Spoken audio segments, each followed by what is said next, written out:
Vous informer, c'est notre devoir. Messieurs et dames, bienvenue.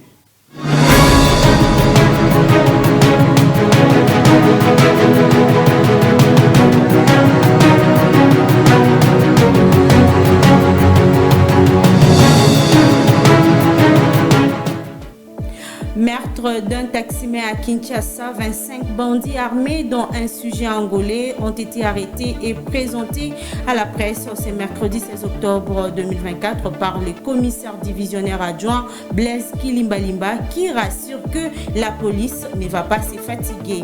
Le projet de loi des finances rectificative 2024 a été déclaré recevable avec un taux d'accroissement de 8,4% par rapport au budget initial au cours de la plénière de ce mercredi. Le détail, c'est tout de suite.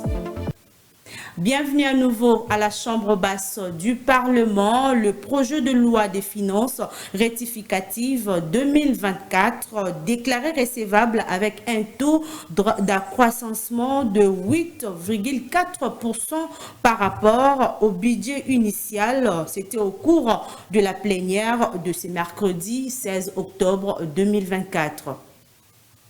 Restons toujours à l'Assemblée nationale, adoption de 3 projets de loi des finances rectificatives 2024 déclarés recevables. La Chambre basse du Parlement, dans sa prise de parole au cours de la plénière reddition des comptes, Christian Mwando, l'ancien ministre des Finances, nous en dit plus. Je vais intervenir sur la reddition des comptes. Ma collègue Moutita et mes autres collègues vont compléter avec la loi rectificative et la reddition des comptes. Merci. Honorable Président de l'Assemblée nationale, honorables membres du Bureau, honorables députés nationaux, chers collègues, c'est avec indignation que j'ai parcouru le projet de loi de la reddition de comptes 2023 qui révèle le mépris des lois de notre pays et les détournements graves, comme l'atteste poliment le rapport général de la Cour des comptes. Honorable Président, la loi sur les finances publiques a été bafouée. Le budget 2023, voté par l'Assemblée nationale, a tout simplement été ignoré et jeté à la poubelle. Nous sommes devant un projet de loi de reddition des comptes qui n'a rien à voir avec le budget 2023, puisque le gouvernement sortant a fait fi de tout ce qui était prévu dans cette loi des finances. En effet, les minima prévus en recettes n'ont pas été réalisés et les dépenses ont été exécutées dans un désordre total, sans aucun respect ni de la loi, ni des priorités, ni de la chaîne de la dépense, ni des plafonds fixés. J'en veux pour preuve le paiement de 51,2% des dépenses du budget, plus de la moitié des dépenses du budget exécutées en procédure d'urgence, c'est-à-dire plus de la moitié des dépenses du budget 2023 ont été effectuées sans que les structures habilitées ne constatent l'obligation de payer, sans que le ministère du Budget ne vérifie la conformité des dossiers et l'exactitude des montants à payer. Ces dépenses en mode d'urgence sont effectuées en dehors de la chaîne de la dépense, c'est-à-dire par des simples lettres du ministre des Finances au caissier de l'État, comme dans une véritable république bananière. Honorable Président, la chaîne de la dépense a été mise en place pour la surveillance entre les acteurs publics et ainsi protéger l'argent de l'État. La briser n'avait d'autre objectif que de détourner et contourner les plafonds fixés dans le budget. Dans un autre chapitre, à quand le tribunal pénal international pour la République démocratique du Congo? Les réponses, c'est avec le vice-ministre de la Justice en charge du contentieux international. C'était au cours d'un briefing hebdomadaire co-animé avec son collègue, le ministre de la Communication et Médias, Patrick Mouyaya. Retour à l'image. Mais regardez dans le communiqué du procureur, et j'insiste encore une fois, c'est que le communiqué fait suite à ce que la RDC avait demandé dans le cadre du mémorandum d'entente.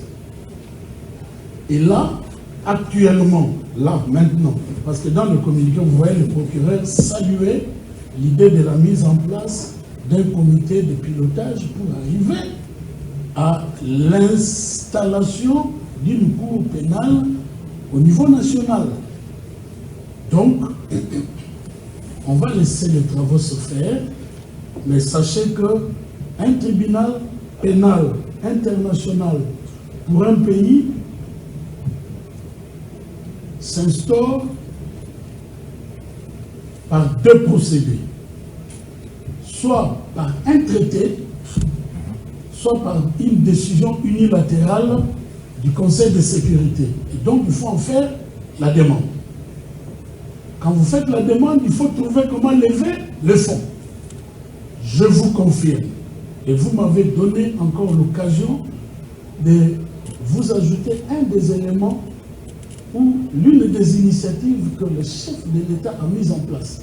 Donc il y a un comité qui travaille sur cela, et en même temps, la RDC a pris l'engagement au Conseil des droits de l'homme d'arriver à mettre en place un tribunal pénal international pour la RDC. Rendons-nous au ministère de la Santé. Le ministre de la Santé publique, Hygiène et Prévoyance sociale, Roger Kamba, a reçu ce jeudi 17 octobre 2024 la délégation de la prévoyance sociale. Les échanges ont porté sur la relance du système de prévoyance sociale pour relancer une stratégie claire en début de défi. Il a été décidé de nommer des responsables pour chaque défi. Suivez.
Dans un autre chapitre, affaire test lancée par la Direction générale des douanes et assises DGDA depuis le 26 décembre dernier pour le recrutement de jeunes détenteurs des demandeurs d'emploi. Face à cette situation, le mouvement citoyen SOS Chômage interpelle la première ministre Judith Toulouka de s'impliquer sur cette affaire, de demander à la DGDA de rendre public le résultat de ces tests à travers leur plaidoyer de ce jeudi 17 octobre 2024. Isaac Chibaye, l'un des communicateurs de ces mouvements, s'exprime en ces termes. Oui, en fait, nous sommes là. SOS Chômage, c'est un mouvement citoyen, comme vous pouvez le remarquer. Nous sommes venus dans le cadre d'un plaidoyer pour que la DGDA, la Direction générale des douanes et assises, puisse rendre public les résultats du test qu'il a organisé le 26 décembre 2019. Pourquoi notre motivation, pourquoi nous sommes venus ici? C'est parce que nous constatons qu'il n'y a pas une cohérence entre la promesse que Monsieur le Président de la République, Félix Antoine Tshisekedi, avait fait à la jeunesse congolaise de créer 6,4 millions d'emplois pour ce deuxième quinquennat. Il n'y a pas de cohérence avec le fait que Madame la Première ministre, Judith Suminwa, ait fait de la création d'emplois les premiers piliers de son programme de gouvernance et la façon dont la DGDA est en train de gérer la jeunesse congolaise en matière d'emploi. Vous êtes sans ignorer le 26 décembre 2019, la DGDA avait organisé un test à laquelle beaucoup de jeunes au niveau national avaient pris part. Pour seulement la ville de Kinshasa, les estimations donnent autour de 26 000 jeunes qui avaient bravé la pluie ce jour-là pour prendre part à ce test-là et dont les résultats ne sont pas encore connus jusqu'à aujourd'hui.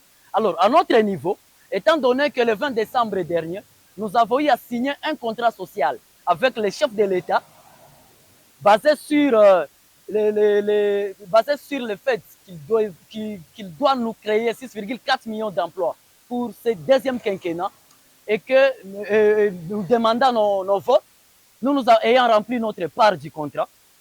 Aujourd'hui, nous entamons ce processus pour amener enfin la DGDA à rendre public ces tests pour que nous tous, nous soyons fixés par rapport à ça. Parce qu'il n'est pas normal, dans un pays qui fonctionne normalement, avec une administration normale, avec des autorités sérieuses, on ne peut pas organiser un test et faire attendre toute une jeunesse pendant plus de 5 ans sans que les résultats ne soient connus. Pendant cela, les autorités sont en train de nous dire non, nous allons créer de l'emploi, nous ne voulons plus de promesses, nous voulons des actes palpables. Et par cela, nous invitons Madame la Première ministre, elle qui est à la tête du gouvernement, le gouvernement qui est l'instrument de matérialisation de la promesse du chef de l'État, que Madame Judith Soumino puisse elle-même s'impliquer afin que la DGDA puisse enfin rendre public les résultats du test qu'il a eu organisé le 26 décembre dernier. Et que les jeunes Congolais qui avaient pris part à ce test-là puissent être fixés une bonne fois pour toutes. Dans un autre chapitre, vers la fin de la guerre dans l'Est de la République démocratique du Congo, le FARDC interdise à toutes ses forces loyalistes de ne pas être en contact avec les FDLR, comme prévoit le processus de Luanda. Les forces armées de la République démocratique du Congo portent à la connaissance de tout militaire, quel que soit son rang, l'interdiction stricte et sans faille de nouer ou d'entretenir tout contact pour quelque motif que ce soit avec les forces démocratiques de libération du Rwanda en sigle FDLR. Tout contrevenant à la présente instruction sera mis aux arrêts et subira la rigueur de la loi conformément aux dispositions légales et réglementaires en vigueur dans notre armée. À ce sujet, le principe de tolérance zéro est désormais de stricte application. Je l'ai annoncé en titre, les commissaires divisionnaires adjoints Blaise Kilimbalimba rassurent que la police ne va pas se fatiguer après avoir arrêté 25 bandits armés dont un sujet angolais, des présumés auteurs de meurtres des taximens à Kinshasa. Ils ont été présentés à la presse. Suivez. Il s'agit là des personnes qui ont choisi la violence cruelle, qui ont choisi les taximens pour cible, les étrangler, récupérer leurs voitures et aller les vendre, souvent à vil prix. Mais ils tuent leurs compatriotes.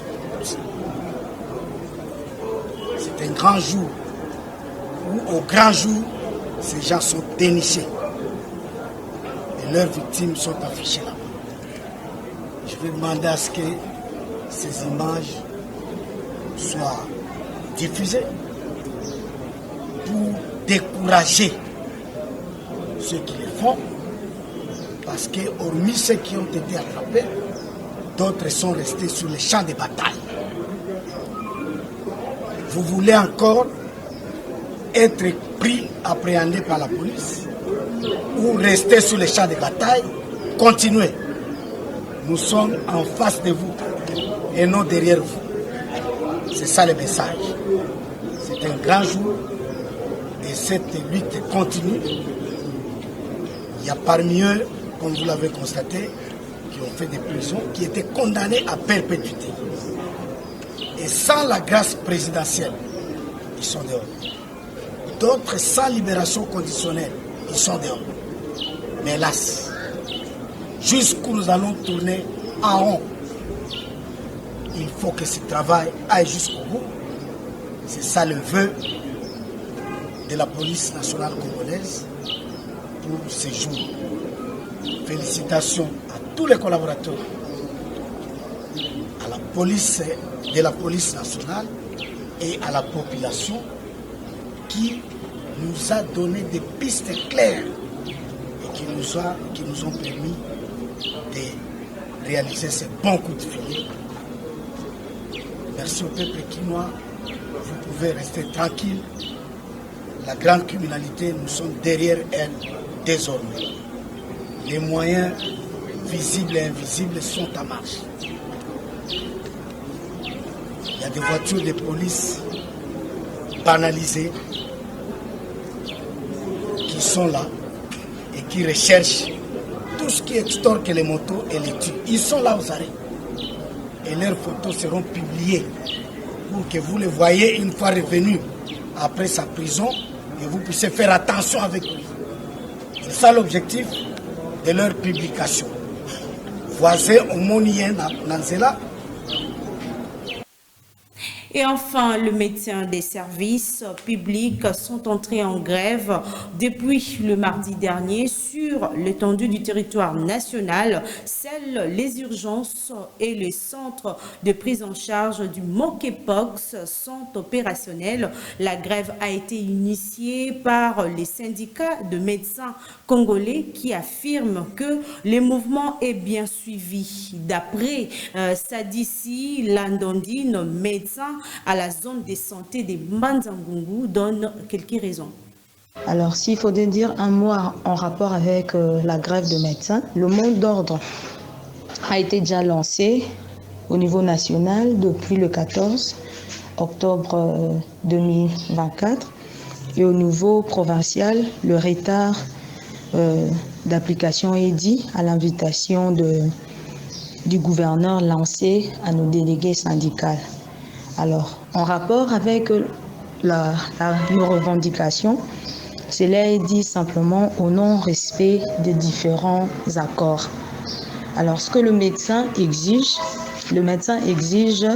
1. L'alignement de médecins à la prime de risque, la mécanisation de médecins au salaire, la rémunération de médecins en fonction de nouveaux grades statutaires, mettre sous statut le médecin nouvelle unité, ainsi que l'amélioration de conditions de travail. Donc, en quelques mots, c'est ce que nous pouvons dire en rapport avec la grève. Ceci marque la fin de cette édition du journal sur les antennes de Riptide Télévision. Quant à moi, mesdames et messieurs, je vous dis merci de nous avoir suivis et donné confiance à nos programmes.